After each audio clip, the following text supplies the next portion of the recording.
In today's video, I'm going to teach you how to find the product ID, SKU, and handle in Shopify. We'll walk through this right inside your Shopify admin, so you can follow along on your own store. Start by logging into your Shopify admin dashboard. Once you're in, look over to the menu on the left-hand side and click on Products. Give the page a moment to load. You should now see a list of all the products in your store. From this list, choose the product you want to work with by clicking on its name. This will open the product editor. Depending on your connection and how many apps you have installed, it might take a few seconds to load, so just wait until everything is visible. Now that you are inside the product editor, let's find the SKU first. Scroll down the page until you see the section labeled Inventory. This is where Shopify keeps track of your stock levels and related details. On the inventory card, look toward the bottom and click on the SKU label or field.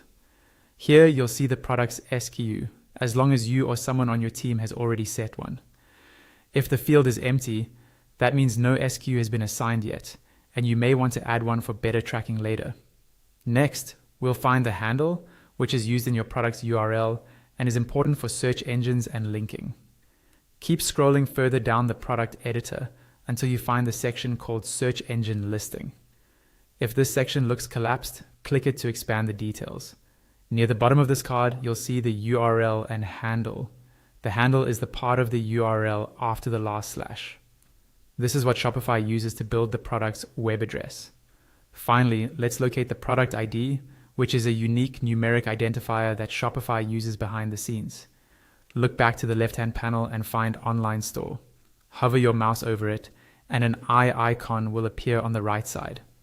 Click that eye icon to open a preview of your online store.